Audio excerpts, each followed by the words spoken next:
Manager Lu, itong malaking handaan para sa National Day Banquet, hindi namin kayang gawin. Master Zhao, sa Miracles na ang handaan. Naayos na ng city leader ang menu. Nabili na rin ang lahat ng sangka. Ngayon mo sasabihin hindi nyo kaya. Huwag mo akong kakutin sa mga leader.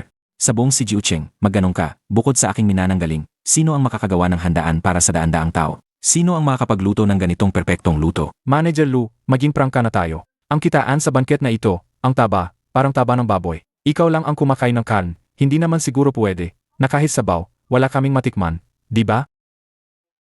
Paano mo gustong uminom? Una, ang kita sa bankwet na ito, hati tayo, 50% sa amin. Pangalawa, ang pagbili ng sariwang sangkap at dry goods ng restaurant, lahat sa amin ipaubaya. Pangatlo, simula bukas, ang mga naghahanda ng gulay, mga katulong, mga naghuhugas ng pinggan, lahat sa ilalim ng pamamahala ko. 50% na hati sa kita at monopolyo sa pagbili. Master Zhao, kumakain ka ba dahil sa galing mo o nagnanakaw ka gamit ang kutsilyo? Huwag mo namang gawing masama ang usapan. Kung wala kami, bukas, kahit isang kaldero ng masarap na sabaw, hindi mo mailalabas. Emye, akala mo ba? Pumunta ka lang sa Timog, nag-aral ng counting business management, tapos pagbalik mo, pwede ka nang magdikta sa kusina ng Dongfeng Restaurant. Ha? Master Zhao, kumalma po kayo. Si Manager Lu ay matalino. Kung bukas, sa rehearsal ng banket, pumalya tayo. Ang City Bureau ang unang magpapahirap sa kanya. Ang penalty pa sa 100 kasal, kahit ibigay niya lahat ng ari-arian niya, hindi pa rin sapat. Kaya, sinamantala nyo ang kawalan ng tao sa kusina ngayong gabi para pilitin ako. Emye, ito ay pag-uusap ng kondisyon. Kung papayag ka, bukas, sisindihan namin ang apoy sa kalan ng todo, para bigyan ka ng karangalan. Kung hindi ka papayag, ang bagong bukas na pribadong restaurant sa kanto, nag-alok ng malaking pera, para maging head chef kami. Nasa likod sila, naghihintay. Hindi na kailangan maghintay bukas. Ngayon na, Anong ibig mong sabihin? Ito ay ang buong sahod ninyo para sa buwang ito, plus 3 buwang separation pay. Walang kulang. Kunin nyo ang pera at umalis na kayo, ngayon din. Papatalsikin mo kami? Lu Zhao, nababaliw ka na ba? Tinanggal mo kaming mga haligi. Bukas, sarado na ang kusina ng restaurant na to. Kapag tinanggal ko kayo sa Dongfeng Restaurant, doon lang makakaluto ng disenteng pagkain. Mula ngayon, hindi kailangan ng Dongfeng Restaurant ng mga mayabang na matatanda. Matapang ka, Lu. Akala mo ba yung mga malalaking kawali sa kusina, kaya nilang magluto mag-isa? Sinasabi ko sa'yo, kapag lumabas ako sa kusinang to, kahit lumuhod ka pa bukas at magmakaawa, hindi na ako babalik dito. Pagbalik ko, gusto ko ng 7% ng kita. Gusto ko ng 7%. Hindi nakakandado ang pinto. Pag alis ninyo, iwan ninyo ang mga susi ng cold storage at pantry ng kusina. Tara na. Gusto kong makita, bukas, pagdating ng mga taga-syudad para mag-test ng pagkain, ano ang ihahain ni Lu Zhao. Talaga bang pinalayas niyo si Master Zhao at ang iba pa? National Day Banquet na sa susunod na linggo. Tapos na.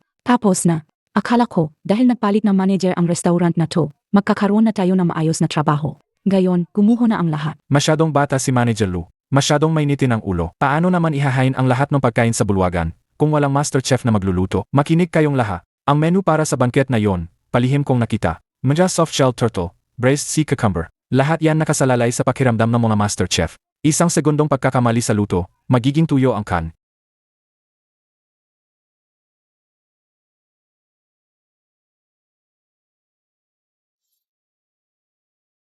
Huwag na kayong mag-away.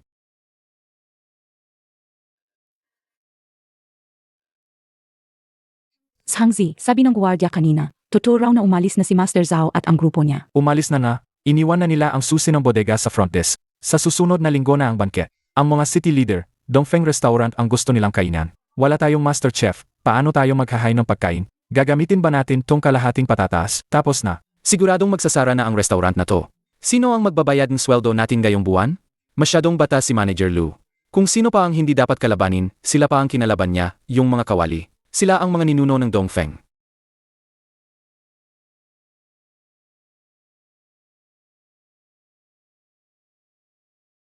Tumayo kayong lahat.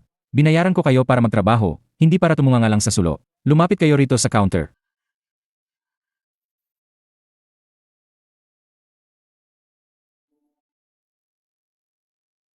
Manager Lu, ano yan? Ito ang electronic scale para sa timbang. At yan naman ang industrial stopwatch. Umalis na si Zhao Tishao at ang grupo niya. Pero hindi babagsak ang Dongfeng Restaurant. Dati, ang kusina na to ay umaasa sa kanilang mga lumang kawali. Para makagawa ng isang espesyal na putahe, kailangan ng talento at ng magandang mood ng chef. Ngayon, 1,978 na. Ang mga lumang patakaran na yan ay bulok na. Hindi yan ubra sa akin. Pero Manager Lu, wala po sa amin ang marunong magluto. Hindi na namin alam kung ilang kutsara ng asin ang ilalagay. Paano kami maghahain? Ito ang standardized seasoning pa. Simula ngayong umaga, binasura na ng Dongfeng Restaurant ang sistema ng Master Chef. Ganap na itong magiging Central Kitchen Assembly Line. Binasura ang master chef. Walang master chef ang isang state-owned restaurant. Baliw na idea, yan nasisira sa reputasyon. Manager Lu, huwag mo kaming paglaruan. Ang tamang luto ng braised pork, konting pagkakamali lang, hindi na makakain. Ate Liu, simula ngayon, ikaw lang ang bahala sa braised pork ng stove hash isa. Wala ka ng ibang kailangang gawin. Braised pork lang. Hindi ko kaya. 10 taon na akong naghahanda ng sangkap, pero hindi pa ako nakakahawak ng malaking kawali. Iyan ang pangunahing putahe para sa bangkwet ng siyudad. Kapag pumaupak yan, may mananagot. Tumayo ka ng maayos. Tingnan mo ang screen na ito. Hindi mo kailangang malaman kung paano pumili ng karne. Hindi mo kailangang maghiwa. Ipapadala ng preparation area ang hiniwang karne. Kailangan mo lang kumuha ng isang dakot ng karne at ilagay sa timbangan. Kapag lumabas ang 500 sa display, kung sobra, alisin mo. Kung kulang, dagdagan mo. Kaya mo ba? Kaya ba yan? Seg. Ibuhos ang 500 gramo ng karne sa kawali. Lagyan ng malamig na tubig hanggang sa markang ito. I-turn ang gas valve sa maximum. Sa sandaling kumulo ang tubig, punutin ang hash isa seasoning packet. Ibuhos lahat. Pagkatapos ibuhos, pindutin ang timer. 47 minuto ang countdown. Sa loob ng 47 minutong ito, hindi mo kailangang buksan ang kakip ng kawali. Hindi mo kailangang amuyin. Hindi mo kailangang tikman ang sabaw gamit ang kusara. Titigan mo lang ang orasan. Pagtunog ng orasan, patayin agad ang apoy. Hindi tikman. Paano natin malalaman kung luto na? Magiging masarap ba yan? Ang sarap ay hindi nararamdaman sa pagtikim lang. Ito ay resulta ng tumpak na datos. Huling hakbang. Pagkatapos patayin ang apoy, gamitin ang kahoy na spatula. Haluin mula sa ilalim pataas ng 12 beses. Dapat eksaktong 12 beses. Patuyuin ang sabaw at ihain, Manager Lu. Ito pa ba ay pagluluto? Ano ang pinagkaiba nito sa pagkabit ng tornilyo sa pabrika? Ito ay isang factory assembly line. Hanggat ginagawa ng bawat isa ang kanilang proseso, hindi sila magkakamali kahit nakapiki. Makakapag-serve tayo ng 1,000 tablets sa isang araw. Kung kulang ng isang haluan, hindi masarap ang pagkain, ako ang may pananagutan. Wala kayong pananagutan kahit piso. Alam kong natatakot kayo. Noong nandito pa si Zhao Tixiao, binibigyan lang kayo ng 180 na sweldo kada buwan. Kapag hindi niya gusto, kalahati agad ang bawas. Hindi kayo pinapayagang humawak ng kalan o kumita ng malaki. Simula ngayon, alisin na ng Dongfeng Restaurant ang nakapirming sweldo. Ipatutupad ang piece rate system. Ate Liu, ang gagawin mo lang ay tumingin sa orasan, maglagay ng sangkap at maghain. Basta't aprobado ng quality inspector, ang braised pork na inihanda sa loob ng 12 segundo, at tama ang kulay at timbang, bawat aprobadong plato ay may komisyon na 50 sentimos. Bawat aprobadong plato ay may komisyon na 50 sentimos. Kung makagawa ka ng 200 plato, may 100 piso ka. Walang limitasyon. 100 piso sa isang araw. Katumbas na yan ng kalahating buwang sahod ng ordinaryong manggagawa. Manager Lu, totoo ba yung sinasabi mo? Hindi mo kami niloloko. Bukas ng 6:00 ng umaga, ibibigay ang sweldo para sa unang araw. Ang gustong kumita, lumapit agad para kumuha ng timbangan at stopwatch. Ang takot managot o madamay, bukas ang pinto. Magsettle na kayo at umalis. Nag-alinlangan ang mga tao sa loob ng 3 segundo. Gagawin ko. Wala na rin naman kaming makain. Anong kinatatakutan sa pagpindot lang ng orasan? Boss Lu, ako na sa kalan numero 2. Hindi ba't kailangan lang ng tamang suka?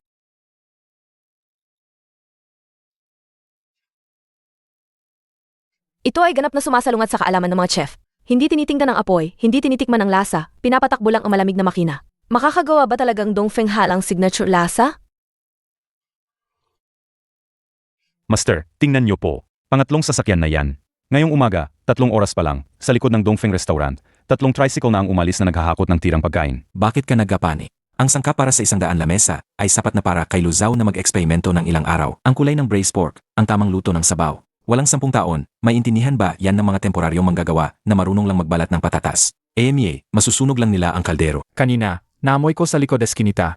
Ang 3 malalaking timba na inilabas ay puro nilagang liempo na halos matunaw na. Si Luzao na yan, ang masarap na ulam para sa banket, ginawa niyang pagkain ng baboy. Sayang sa pera. Maghintay ka lang. Hindi bulag ang mga leader ng City BL. Biyernes na ngayon. 1 araw na lang bago ang pre-show. Pinakamatagal, mamayang hapon, pupuntahan na ng mga taga-syudad si Luzao. Pagdating ng panahon, papasundo ko siya sa akin na may 8 kagabuha.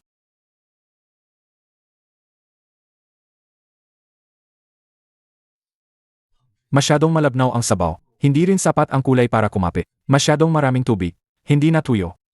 Tikman mo lang. Matikman ang alat at lihim na dagdagan ng asin. Ang isang platong karne ay magiging pasado.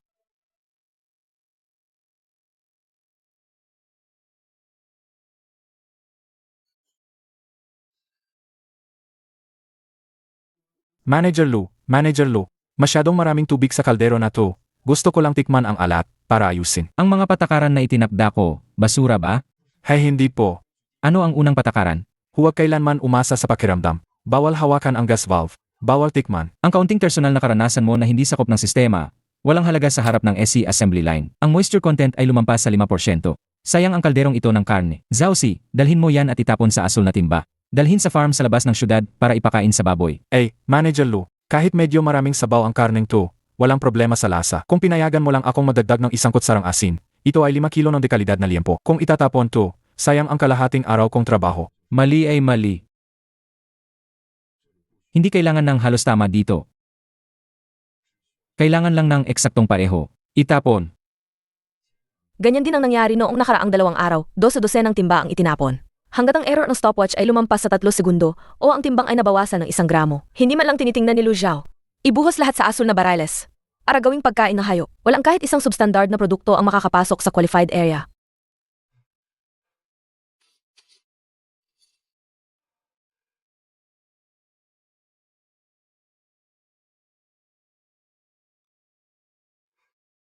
Lu Zhao, sobra ka nang nagpapabaya. Sinayang mo ang ari-arian ng estado. Ang dekalidad na karne na binili ng estado gamit ang foreign exchange. Itinatapon mo lang na parang basura. Ayaw mo na bang patakbuhin ang restaurant na to? Director Lee. Hindi ito basura. Nakipag-ugnayan na ako sa isang piggery sa labas ng syudad. Ito ay ipoproseso bilang dekalidad na pagkain ng hayop. Hindi ito masasayang. Pagkain ng hayop. 4 na araw na lang at magsisimula na ang National Day Banquet. 100 mesa para sa mga dayuhang bisita at leader ng syudad. Ang masarap na karne, ipinapakain mo sa baboy. Ano ang ipapakain mo sa mga dayuhang bisita? Nasaan si Zhao Tishao? Nasaan ang master chef na yon? Tinanggal ko na. Ang tanging master chef ng Dongfeng Restaurant. Umaasa ka lang sa mga prep cook na hindi pa nakakapagluto para maghanda ng banquet. Gusto ni Zhao Tishao ng kalahati ng shares ng restaurant, plus ang monopolyo sa procurement. Director Lee, kung sa tingin ninyo, makatwiran ang kanyang mga kondisyon, pwede ninyo siyang puntahan ngayon sa kabilang Tia House at pakiusapan siyang bumalik. Pero ang kangalan ng Dongfeng ay mapupunta na sa apelidong Zhao. Hindi rin naman pwedeng maging pabaya ka. Tingnan mo ang lahat ng nasayang na, yan dahil sa'yo. Paano natin ihahain, yan kung walang master chef? Akala mo ba parang tornilyo lang, yan sa pabrika, ha? At bakit hindi pwedeng parang tornilyo? Gamit ang standardized na flavor packs at timer, tanggalin lahat ng emosyon at sablay ng karanasan ng tao. Basta malampasan lang natin ang adjustment period, ang mga lulutuin ng mga to, mas tumpak pa kaysa kay Zhao Tishao. As sa 100 na mesa, bawat isa, parehong-pareho ang lasa. Puro kalokohan. Puro teorya lang yan. Yang sining naman na pa sa mga ninuno. Palitan mo lang ng ilang piraso ng basurang plastic. Wala akong pakialam sa assembly line mo. Resulta lang ang tinitingnan ko. Bukas, 3:00 ng hapon, magkakaroon ng griron at food testing ang City Bureau. Magdadala ko ng 5 eksperto sa pagkain at quality inspectors dito. Seg. Emmy, Lu Zhao, bukas, kapag naghain ka ng kahit isang platong kagaya nitong palpak, o hindi pumasa sa pinakamataas na antas ng lasa, hindi ko lang babawiin ang lisensya ng Dongfeng Restaurant para sa event, kundi pati mga nasayang na materyales sa mga nakaraang araw. Mananagot ka sa batas. Manager Lu, bukas na ang protest. Sa counting kaalaman lang natin, makakalusot ba talaga tayo? Hindi tayo makalusot ng palihim. Ito ay isang pag-atake na lampas sa kanilang antas. Ngayong gabi, kailangang maging 0 ang rete ng mga sirang produkto. Lahat kayo, mag-overtime.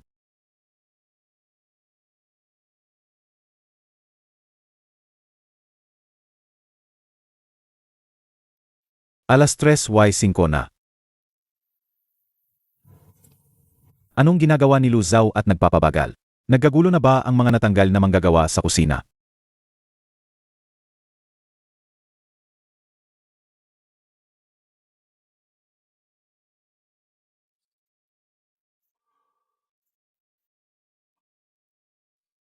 Ang bango nito, ang tapang ng star anise at cinnamon, perpektong napigilan ng rock sugar. Ito ang gawa ni Zhao Tishao. Lu Zhao, pinabalik mo siya. Ang ulam na ito ay gawa ni Ate Liu, ang operator sa Station 1. Dati, siya ang kaga.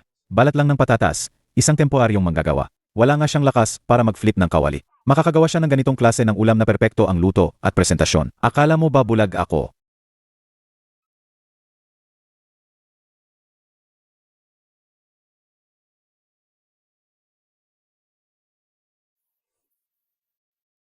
Ito, paano nangyari ito? 5 plato ng ulam, parehong-pareho ang lasa. Kahit ang isang master chef sa state banquet, kung 5 beses magluluto, magkakaroon pa rin ng kaunting pagkakaiba sa alat o tamis. Talaga bang ang mga temporaryong manggagawa ang gumawa nito? Director Lee, ito ang quality inspection report ngayong umaga. Ang mga sirang produkto na nakita ninyo kahapon ay ang sakit ng pagtatatag ng bagong pamantayan. Unang araw, 100 plato ang nasira. Pangalawang araw, 30 plato. Ngayon, 0 ang rete ng sirang produkto.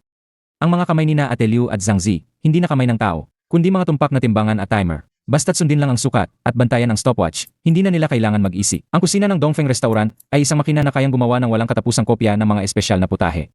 Napanatili na ni Lu Zhao ang karapatang mag-organisa ng banquet. Kung ang handaan bukas ay makakagawa ng 100 mesa na ganito ang kalidad, ikaw ang bibigyan ko ng pinakamalaking kredito. Ako ang magatakda ng patakaran. Ako ang magbibigay ng pera. Sa Dongfeng Restaurant, hindi mahalaga ang karanasan, kundi ang datos. Ang tatawagin ko ang lumapi. Ete Liu ng Station 1. 1,400 plato ng braised pork ngayong linggo. 0.02% lang ang sira. 50 sentimos ang komisyon kada plato. 700 yuan ang sahod mo ngayong linggo. 700. Luzaw, nagkamali ka yata sa kalkulasyon. 10 taon akong naging temporaryong tagahanda ng sangkap. 120 lang ang sahod ko sa isang buwan. Ito ay 700 yuan. Kunin mo. Basta't bantayan mo ang stopwatch at ilagay ang sangkap ayon sa sukat. Ikaw ang pinakamatatag ang kamay at pinakakaunti ang sira. Pinaghiyapan mo ang perang yan. Sa aking sistema ng production line, kahit sino, basta't maging masipag makakapagkita tayo ng malaki. Nakita nyo na, di ba? Hindi tayo niloko ni Luzaw. Tunay na pera to. Bukas pa, kahit mamatay ako, dyan ako sa kusina. Station 2, Zhangzi, lingguhan na 650 yuan. Sa isang hapon lang, nag-ugong ang buong Dongfeng Restaurant. Ang balita na ang mga temporaryong trabahador ay kumikita ng daan-daang yuan sa isang linggo ay kumalat na parang apoy sa buong lungsod. Master, nagugulo na ang lahat sa labas. Nagtagumpay ang assembly line ni Luzaw. Tinuri pa na siya ni Director Lee. Yung mga yun, kumuha ng daan-daang yuan. At gumagana ang assembly line. Ang batang to, gugutayin niya ang ugat ng propesyon nating mga kusinero. Palitan tayo ng mga babaeng sumusunod lang sa proseso, sa halip na sa ating dekada ng kasanayan. Master, ano na ang gagawin natin? Bumili ako ng samplo ng pagkain niya at sinubukan. Halos pareho ang lasa sa luto niyo. Kahit pareho ang lasa, so what? Hindi siya makakaluto kung walang sangka. Ang braised pork ay kailangan ng pinakamagandang aged pork belly. Tawagan mo na ang tiyo mo ngayon din, sabihin mo sa meat processing plant na putulin ang supply ni Luzaw. 5 araw na lang bago ang National Day Banquet. May problema si Manager Lu. Yung refrigerated truck galing sa meat processing plant, hindi man lang umalis kaninang umaga. Yung 1,000 kilo ng special aged pork belly na napagkasunduan, walang dumating ni isa. Tinawagan mo na ba? Pero laging busi. Ang SC standard natin para sa braised pork, nakadepende sa specific ratio ng pork belly. Hindi pwedeng basta-basta bumili ng kahit anong pork belly. Kapag nagbago ang fatulin ratio ng baboy sa palengke, masisira ang lasa ng ating spice packs. Yan pa naman ang pangunahing ulam para sa 100 tables ng bankwet. Dalhin ang kontrata, ihanda ang sasakyan, at pumunta sa City East Meat Processing Plant.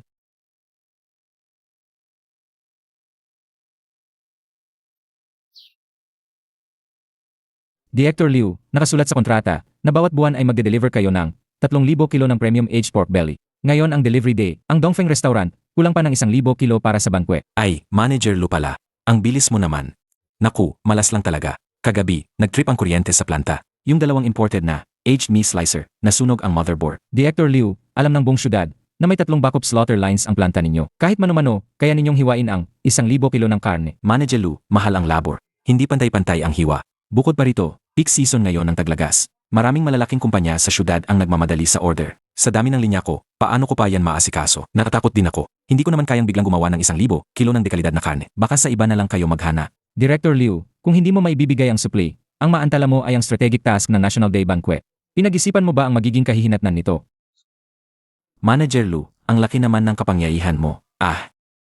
Ano, hindi na gumagana ang production line. Hindi na epektibo ang mga stopwatch ng mga temporaryong manggagawa. Zhao Tixiao, dito ka pala naghihintay. Monopolyo sa supply. Sa lugar na to, ang pagpapatakbo ng restaurant ay tungkol sa malalim na koneksyon. Ito ang mga lumang patakaran na ipinasa ng mga ninuno. Si Old Liu ay bayaw ko.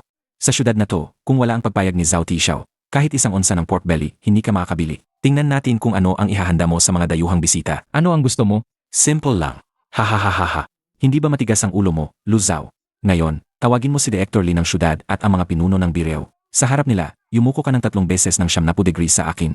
Maghain ka ng saa at umamin ng pagkakamali. Pagkatapos, ibigay mo ang 100% ng karapatan sa pamamahala ng restaurant. Bukod pa rito, bayaran mo ako ng 50,000 yuan para sa mental damages dahil sa pagkawala ng trabaho. Kapag nagawa mo yan, Liu, panarin mo agad ang makina. Pupunan ko ang karn mo buong gabi. Kung hindi, sa 100 table na handaan, hangin lang ang ihahain mo. Director Liu, sigurado ka ba na ang 1,000 kilo ng espesyal na karne ngayon ay hindi mo maibibigay, tama? Hindi ko maibibigay. Kahit sino pa ang dumating, hindi maayos ang makina ngayon. Luzaw, akala mo kaya mong lumaban hanggang dulo. 4 na araw na lang bago ang presyo. Pupunta ka sa palengke para bumili ng baboy. Kapag tinimplahan yan sa production line, lalabas agad ang tunay na kalidad. Sa oras na yon, ikaw ang magiging pangunahing responsible sa lungsod. Manager Lu, paano na to? Hinarangan na ni Zhao Tixiao ang lahat ng daan. Kung wala ang batch na ito ng standard coat na liempo, ang mga tao ni Ate Liu sa kusina, ang hawak nilang seasoning packets ay magiging walang silbing pulbos. Bukas ang presyo, ano ang gagamitin natin para patahimikin si Director Lee?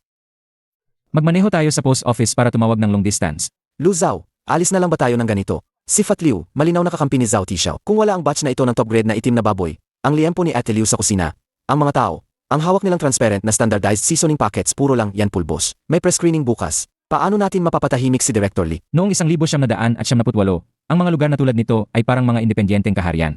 Magkakakonekta ang mga tao. Ang mga koneksyon sa inuman ay ang karaniwang pera dito, at ang mga patakaran ay karaniwang inilalagay sa likod ng baso. Pumunta sa Legal Department ng City Bureau of Industry and Commerce. Dahil gusto nilang maglaro ng lumang laro ng pagharang, tuturuan ko sila kung ano ang ibig sabihin ng bottom line ng modernong negosyo. Kung sakaling may itinalagang gobyerno, mga strategic na gawain tulad ng pag-akit ng pamumuhunan at pag-host. Ang supplier ay walang dahilan para maggabagal, maglimita, o magputol ng supply. Kailangan magbayad ng 10 beses ang halaga ng kontrata bilang kabayaran. At ituturing itong malisyosong pagkasira ng administratibong gawain. Ito ang opisyal na sulat para sa banquet na inisyu ng City Investment Promotion Office. Emergency Supply Letter. Ang meat processing plant ay tumatangging maghatid ngayon, na bumubuo ng isang pangunahing paglabag sa kontrata. Humihiling ako ng agarang pre-litigation preservation seizure. I-seal ang kanilang mga asset sa labas ng bodega, para sa kabayaran. Noong panahong iyon, ang pagkaantala sa pag-akit ng pamumuhunan ay isang malaking bagay na magpapawala ng posisyon.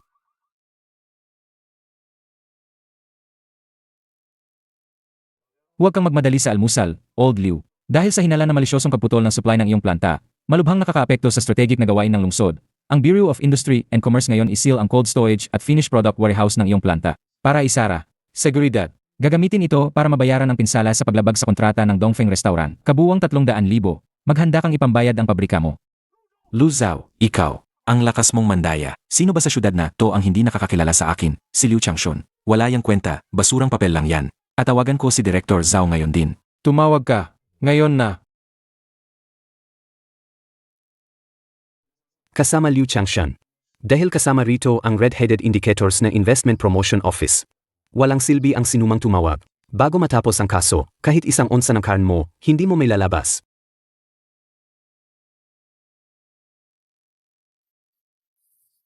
Hello. Old Lee, ako to, si Lu Zhao. Kailangan ko ng batch ng export standard na Black Pig Belly mula sa provincial capital. Dapat ay deacidified, 24 oras na standard cutting. Ang pagkakaiba sa supply ay hindi dapat lumampas sa 3 mm. Ang dami ay 2,000 catties. Lu Zhao, nababaliw ka na ba? Iyan ay top grade na karn para sa Hong Kong. Ang gastos ay mas mataas ng higit sa double kaysa sa karneng ginagamit mo dati. At sa panahong ito, ang provincial capital ay nagpapadala ng refrigerated truck sa iyo. Ang gastos sa gasolina para sa isang biyahe ay makakabili na ng isang baboy. Wala akong kakialam sa gastos. Gagamitin ko ang perang ito na nakuha mula sa lumabag sa kontrata. Ang legal na bayad binsala, ginamit para bilhin ang mga dekalidad na sangkap na ito para sa Dongfeng Restaurant. Ang gusto ko, Old Lee, ay stability. Ang gusto ko ay ang bawat piraso ng karne na ilalabas ng mga temporaryong manggagawa ayon sa stopwatch ay makakapagpatahimik sa mga dayuhang negosyante. Naiintindihan ko, baliw na Lu. Ikaw lang ang may lakas ng loob na gawin yan. Bukas ng 3 yem. Ang tanging Mitsubishi high-power refrigerated truck sa buong probinsya ay darating sa likod bahay mo ng eksakto sa oras. Master, ang meat processing plant ay ipinasara ni Lu Zhao, kasama ang mga tao niya. Si Director Liu ay nakahandusay sa harap ng gate at umiyak. Ipinasara. Pambansang pag-aari yan. Ano ang karapatan ni Lu Zhao? Dahil sa kontratang yan, Master, tapos na tayo. Wala na tayong mapagkukunan ng murang kan. At saka, sa likod bahay ni Lu Zhao, kakapasok lang ng isang malaking refrigerated truck na may plaka ng probinsya. Ang amoy ng kan, naririnig mo kahit 2 kanto ang layo. Anong kinakatakot mo? Anong silbi ng masarap na karn? Ang mga babaeng manggagawa na marunong lang sumunod sa proseso. Kahit bigyan mo sila ng karne ng dragon, hindi nila mapapasarap yan. Ito ang aking lumang kasanayan sa loob ng ilang dekada. Ang lasa na ito ang ugat ng restaurant.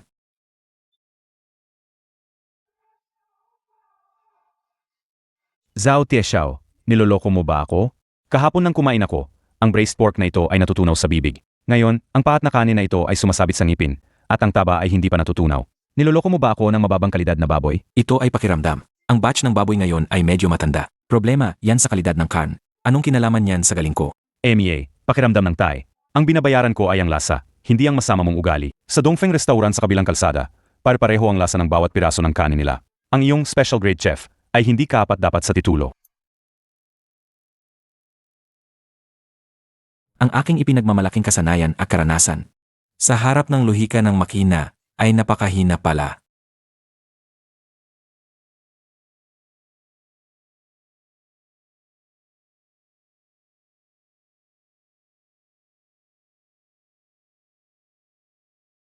Lu Zhao, ang karn na ito. Ang kalidad at gastos nito ay mas mataas kaysa sa dati nating ginagamit na ordinaryong sangkap. Kaya ba nating bayaran yan? Ito ang utang sa inyo ng meat processing plant. Ate Liu, makinig ka ng mabuti. Ito ang pinakamahusay na sangkap sa buong probinsya. Ito rin ang puhunan para patunayan ninyo, kayong mga temporaryong manggagawa.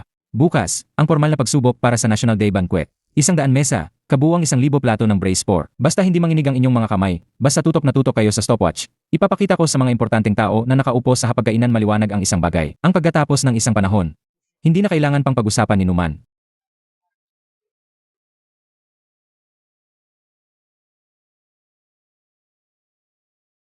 Kung magkaproblema, si Lu Zhao ngayong gabi. Kung may isang mesa ng Hongxiaoru na maalat, o may isang mesa na hindi malambot ang pagkaluto, lahat ng pagsisikap ng ating lungsod sa loob ng 3 taon para sa pamumuhunan ay mawawalan ng saysay. Maaari mo bang garantiyahan yan? Director Lee, sa sistema ko, walang kung sakali. Mayroon lang standard. Ang unang kutahe, jade plate delicacy, ihain na.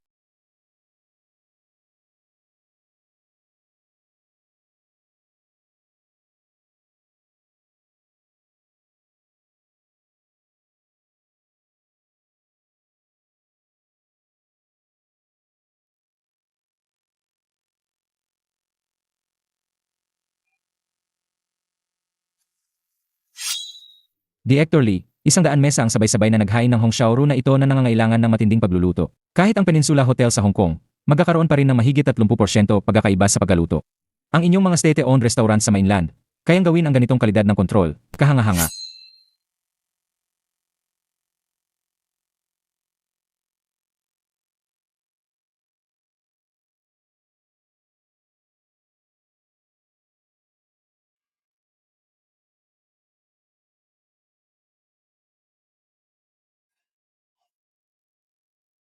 MR Lee, ito ba ay 15 mesa? Ang tamis, alat, lambot ng karne sa bawat mesa, pati ang collagen sa ilalim ng balat, ay pareho ang melting rate. Director Lee, pakilabas ang master chef na ito. Ang ganitong antas ng kontrol sa kalidad, henyo siya. Walang master chef. Kung gusto ni MR Lee makita ang kusina, nandoon sa kabila.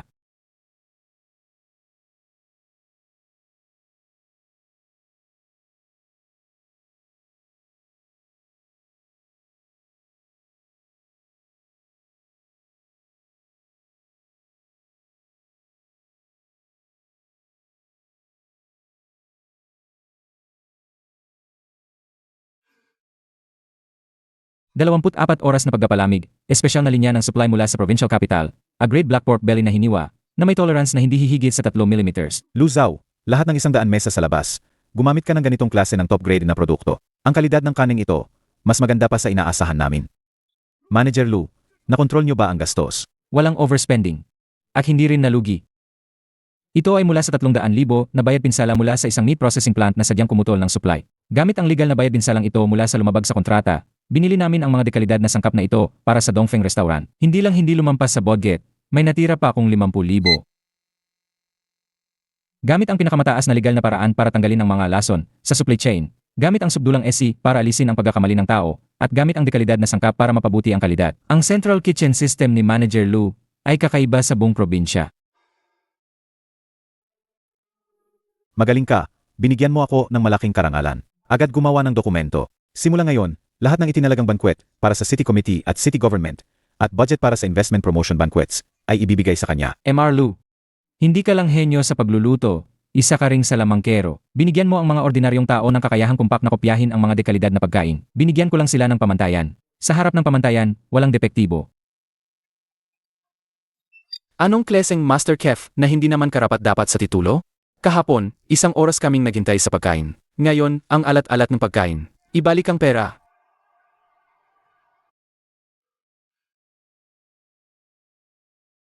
Saan ka pupunta? Master Zhao, bitawan niyo na po. Abiso sa pagbabayad ng buwis at negosyo nakadikit na sa likod na pinto. Hindi na talaga kaya ng tindahan na ito. Mabuti ang negosyo sa Dongfeng Restaurant. Magtatanong ako kung may kailangan silang tagapaputo. Kung mananatili ako sa inyo, magugutom lang ako.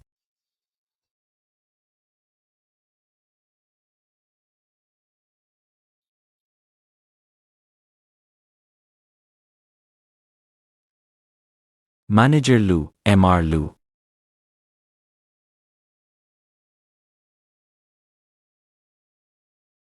Manager Lu, nagkakamali ako. Nalabo na ang mga mata ko. Hindi ko dapat sinamahan si Director Liu para pigilan ang supply nyo. Hindi ko dapat nilagyan ng patibong bago ang banquet. Nasira na ang tindahan ko. Nagkakautang ako ng malaki. Tingnan niyo po, sa pagiging kagaluto ko sa kusina ng restaurant na ito, sa loob ng 20 taon, bigyan niyo po ako ng pagkain. Hindi na ako magiging executive chef. Magiging kagapagputol na lang ako para sa inyo. Kahit maghugas ng plato, gagawin ko.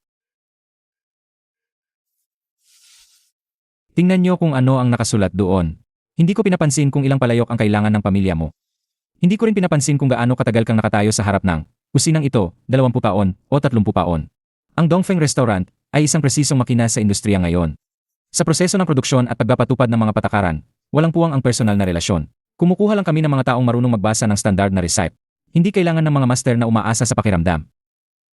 Personal na karanasan na hindi sumusunod sa sistema. Sa standardized na produksyon, maaari itong makaapekto sa kalidad ng produkto, isang hindi matatag na sali. Ganito ka ba katigas ng ulo? Sa industriya ng pagkain, wala kang pakialam sa lumang relasyon. Ang restaurant ko ay sumusunod sa pamantayan, hindi sa mga matatanda. Mula nang subukan mong gamitin ang National Day Banquet para pilitin ang restaurant at saktan ang interes ng lahat ng empleyado, wala nang kakikisama sa pagitan natin. Ako si Jin Biao, Chairman ng Heshing Catering Group. Manager Lu, ang inyong state-owned restaurant sa Hilaga. Medyo simple ang dekorasyon, ha? Boss Jin, lumipad ka pa mula sa special zone. Hindi para bisitahin ang opisina ko, di ba? Diretso na tayo sa punto. Diretso na lang, walang paligoy-ligoy. Ang inyong Dongfeng Restaurant, ang central kitchen system ninyo, at ang bagong aprobado ng City Bureau, na exclusive na kwota pa sa buong lungsod. Gusto ko yan. Ang 3 milyong cash na ito ay para sa acquisition. Bibilihin ko ang SE manual na nakadikit sa pader, kasama ang shell ng Dongfeng Restaurant. 3 milyon. Jin Biao, masyado kang matalino sa pagkalkula, ha? Ang 100 mesa sa bankwet lang. Ang brand na nabuo ay higit pa rito. Director Lee. Wala kang kaapatang makialam dito. Luzao, sinuri ko ang background mo.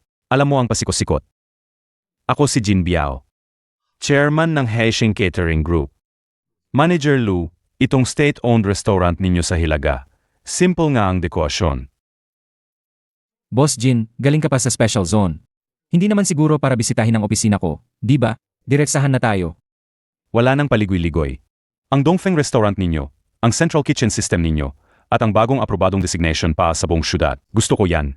Itong 3 milyong cash ay pa sa pagbili. Bibilhin ko ang SE manual na nakapaskil sa dingding mo, pati na rin ang shell ng Dongfeng Restaurant. 3 milyon. Jin Biao, sobrang galing mo magplano. Yung 100 tablets pa lang na bankwet. Mas malaki pa ang halaga ng reputasyon na nakuha nyo, Director Lee. Wala kang kaapatang makialam dito. Luzao, inimbestigahan ko na ang background mo. Alam mo ang pasikot-sikot. Dapat alam mo na ang ilang dosenang natanggal na manggagawa sa kusina, hindi kayang hawakan ang lahat ng order sa buong syudad sa hinaharap. Ang grupo ko ang may pinakamalakas na channel. Kapag pumayag ka, ang 3 milyong ito ay agad na mapupunta sa bulsa mo. At ikaw naman, manatili ka sa restaurant at maging production director ko. 2,000 na sahod kada buwan. Ano sa tingin mo? Boss Jin, Paano mo balak patakbuhin ang Dongfeng? Kailangan pa ba yan? Ang sistema mo ng production line ay henyo. Pero masyadong idealista ang pamamalakad mo.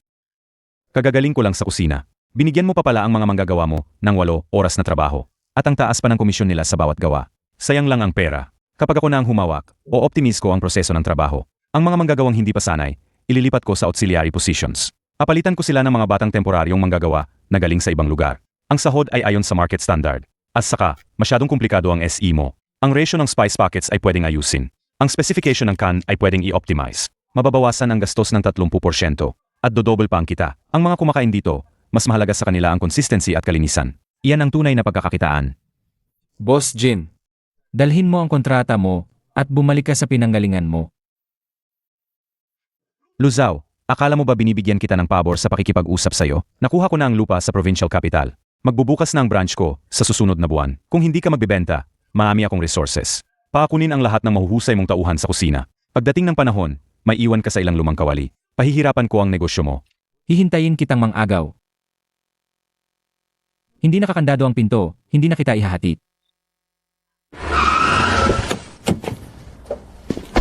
Etliu, tama? Ang pangunahing chef sa kusina, #1 ng Dongfeng Restaurant.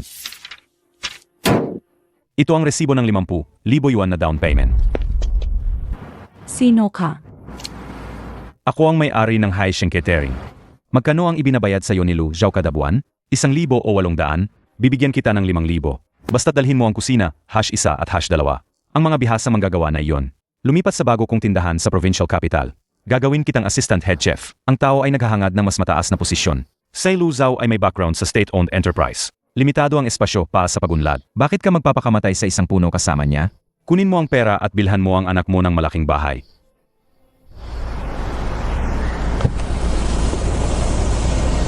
Paano na si Lu Zhao?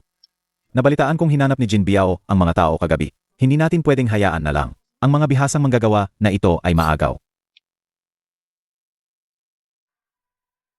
Nitong nakaraang 2 araw, may naghahanap sa inyo sa likod ng eskinita. Nangangako ng mas mataas na sahod para sa inyo, para kunin kayo sa provincial capital. Hindi ko kayo sinisisi kung natutukso kayo. Takot sa kahirapan. Hindi naman para sa pera ang pagtatrabaho. Para ba sa hangin? Pero may itatanong ako sa inyo. Yung boss sa labas, ano ang kapalit ng 5,000 pesos na ibibigay niya sa inyo? Ang kapalit ay ayusin niya ang daloy ng trabaho. Ang kapalit ay agad niyang ililipat ang mga empleyadong hindi pa sanay sa trabaho sa auxiliary positions. Ang kapalit ay kapag pumunta kayo sa teritoryo niya, palagi kayong magiging ordinaryong empleyado na pwedeng palitan anumang oras. Ngayon, hindi ko kayo bibigyan ng walang saysay na pangako. Bibigyan ko kayo ng tunay na kapangyarihan. Simula ngayon, ang Dongfeng Restaurant ay formal na magpapatupad ng employee stock ownership at piece rate dividend option system. Bawat taon, ang restaurant ay maglalaan ng 30% ng netong kita bilang dividend pool. Hindi nyo kailangang maglabas ng kahit isang sentimo. Batay sa rate ng kwalifikasyon sa trabaho at SE execution records, ito ay magiging personal ninyong option points. Hanggat nagtatrabaho kayo sa Dongfeng, hindi na kayo makakatanggap ng fixed salary. Kung kumita ang Dongfeng ng 1 milyon, makakakuha kayo ng 300,000. Kung kumita ng 10 milyon, makakakuha kayo ng 3 milyon. Dito, hindi kayo basta-basta tinatawag at tinapaalis na temporary workers. Kayo ang mga kasosyo ng Dongfeng Restaurant. Kayo ang mga may-ari dito. Ngayon, kung sino ang gustong sumama sa boss sa labas, kumuha na kayo ng pera sa finance, hindi ko kayo pipigilan. Hindi alis sa liukilan. Kagabi, yung lalaking apelidong Jin, nilapitan ako na may resibo ng 50,000 yuan. Hayaan mo akong maging assistant head chef para pamahalaan ang mga tao sa baba. Sa mata ng boss na yan, mga kasama, tayo ay mga kasangkapan lang para kumita. Si Manager Lu ang nagbigay sa atin ng stopwatch at nagbigay sa atin ng pag-asa. Tinuruan niya tayo na hindi na kailangan tingnan ang mukha ng mga master chef at kumita ng may dignidad. Dito, tayo ay mga salyadong kasosyo. Walang sinuman ang makakakuha ng mataas na sahod para sirain ang ating pundasyon. Gayon, sasabihin ko na ito. Sinumang magtaksil sa restaurant ay mahigpit naming parurusahan ayon sa mga patakaran. Hindi kami alis. Kami ay mga kasosyo. Ito ang sarili nating restaurant. Paalisin ang Haisheng Group. Option partner, Lu Zhao. Talagang kakaiba kang manager. Ibinabahagi mo ang kita sa mga manggagawa. Sinisira mo ang nakasanayan sa industriya. Umalis ka na rito. Mga kasamahan. Sa nakaraang 6 na buwan, marami ang nagtatanong sa akin, paano nagawa ng Dongfeng Restaurant sa loob ng 6 na buwan, na sakupin ang 60% ng buong probinsya, sa mid to high-end na market ng handaan. Marami ang nag-iisip na swerte lang ang puhunan ko, o nakabili ako ng napakagandang sangka. Hindi yan ang totoo. Umaasa ako sa isang ganap na mahigpit. Hindi pinapayagan ang personal na damdamin na makialam, na standardized management system. Mula sa electronic scale, para sa timbang hanggang sa stopwatch countdown, ang tradisyonal na pagluluto na umaasa sa karanasan at counting sangkap ay ginawa naming data na walang pagkakamali. Walang lumang patakaran ng mga master chef. Walang malabong pwede na yan. Ang pamantayan at sistema ang tanging alituntunin sa pagpapatakbo ng Dongfeng Restaurant. Ginawa nating kamantayan ang karanasan sa pamamagitan ng sistema at tinataas ang kahusayan sa pamamagitan ng data. Ito ang modernong industrial na catering. Isang pag-upgrade sa kahusayan mula sa tradisyonal na manual na modelo. Ito rin ang epektibong paraan upang makawala sa lumang pagkakabigkis ng personal na ugnayan.